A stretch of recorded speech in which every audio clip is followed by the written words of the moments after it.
It seems I need to do these pickups videos a bit more often because, well, look.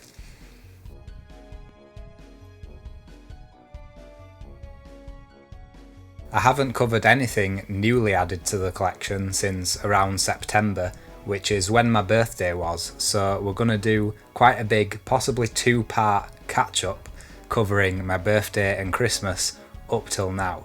Enjoy!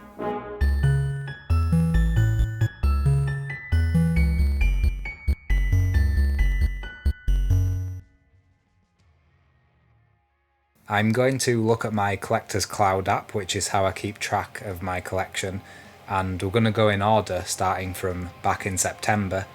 First up is a game I got for my birthday, and it is Knight and Baby, the Japanese game, which of course is known as Crusader's Quest or something. Not Crusader's Quest, Guardian's Crusade is the name of the Western release. But the cover art of the Japanese and just the name Knight and Baby I find is just way better. Apparently this is a decent little RPG and I'm looking forward to playing it. Now the shelves behind me are looking pretty bare, as you might have noticed, so we're going to slot each of these in as we go along. 2 James Bond games, Everything or Nothing and Nightfire. I haven't played any James Bond games really, apart from Tomorrow Never Dies, which is a very, very good PS1 game. I'm kind of doubting these will be as good as that. Movie games kind of started to go downhill a bit in the PS2 era, although Spider-Man was great. But yeah, I'll give them a go.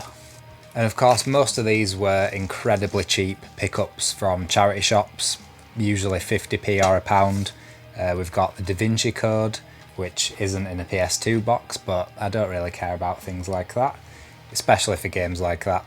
And Cell Damage Overdrive. Another James Bond game, GoldenEye Rogue Agent, and also Call of Duty Finest Hour. I'm not sure if this one was a PS2 exclusive, but Big Red One was a PS2 exclusive, and I'm a massive fan of that game. 2 PS2 games that I've never played but heard good things about. It's Destroy All Humans and Destroy All Humans 2. Just to carry on blasting through the PS2 pickups, Iron Aces 2 and Lord of the Rings Fellowship of the Ring. Great game. Then we have World Rally Championship 2, which is Extreme apparently, Charlie's Angels, and yet another James Bond game from Russia with Love. I really have a lot to catch up on with James Bond, don't I? There's Project Eden, which I believe may have been Core Design's final game. Unless Tomb Raider Angel of Darkness came after, I'm not sure about that one. 2 things that are probably equally uninteresting to me, but hey, if the games are good, then I'll play them. Toka Touring Cars and Fantastic Four, Rise of the Silver Surfer. So now we've got some cheap stuff out of the way, here's something really special which I got for my birthday, and you may have already noticed it if you've been watching some of the recent videos. It's Catherine Full Body. This was bought for me by my mum, and it's one of the nicest collector's editions that I've seen really. I actually misread the description when I first saw it online and I thought that it would include some underwear, but actually it just said sheep with underwear. So this slides up and you get some really nice images of the game's block towers on the sides here, with some sheep falling down. Open up this flap, which is actually quite hard to get into without bending it really. There we go. And you've got the gorgeous steelbook inside the sleeve there. You could literally display any part of this collector's edition on your shelf, like you could display each part separately, and it's all just really nice. You get a little soundtrack disc in a sleeve here, and the soundtrack to this game is really good. The songs really get in your head, although there are a couple of songs that are a bit annoying really. And finally there's the art book, which is really nice, and it also contains a few notes from the designers on where they wanted to go with the characters and how they went about designing the physical features of the characters to sort of match the personalities of the characters. Another birthday pickup here, it's Tama, Adventurous Ball in Giddy Labyrinth, which of course is a Japanese exclusive launch title for the PS1. It seems like a video game take on those games you can play where you kind of need to balance a thing to roll a ball around a little maze. I'm interested to know how this will translate to a video game. Next up is a PS1 job lot that I managed to get from eBay, and it's always exciting to fill out the PS1 collection. These are all racing games ranging from the obvious one, Gran Turismo 2, to some more unknown ones like Michelin Rally Masters Race of Champions, which, I've obviously never heard of.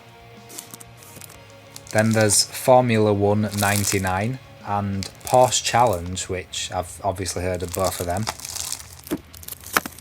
Sports Superbike and Colin McRae Rally 2. And finally, 5 Star Racing, which is an early Phoenix game. Can't wait to see what plagiarism they have in store for us this time. Speaking of, for the bargain price of 99p, I also got Son of the Lion King. Completely original. How about a newer game now? Deception 4, The Nightmare Princess. This is a remaster of the PS3 game Deception 4, with a few more stages, modes and characters thrown in, which is always nice to have. I got this at CEX because it seemed to be pretty cheap at £5. I do have the PS3 version, but I think when PS4 games are that cheap, it's worth picking them up. Now for a book that I got for my birthday, once again another George Orwell novel, Down and Out in Paris and London, which I'm reading at the moment. Absolutely phenomenal book. In a similar vein to my favourite book, Road to Wigan Pier. And I absolutely love this cover. There's a set of books from George Orwell that have a similar style of cover to this, and I'd love to get the whole set. Another really cheap bundle of PS1 games, a couple of which in not too good condition. This Cool Borders case is just completely falling apart. And this means I have Cool Borders 1, 2 and 3 now, but I think there was a 4 as well on the PS1. Then there's Grand Theft Auto, which is missing its front cover, but the next two are in pretty decent condition, Chessmaster 2 and Tunnel B1. I got my hands on a really excellent condition True Pinball in the big double case. This is an early PS1 game, and I just love the front cover of this game for some reason. I don't know what it is about it. I've said before, I just love minimalist covers really, and this one's really cool. I love the purple. And then we have Sampras Extreme Tennis, and I believe we've touched on both of these games in the official PlayStation Magazine series.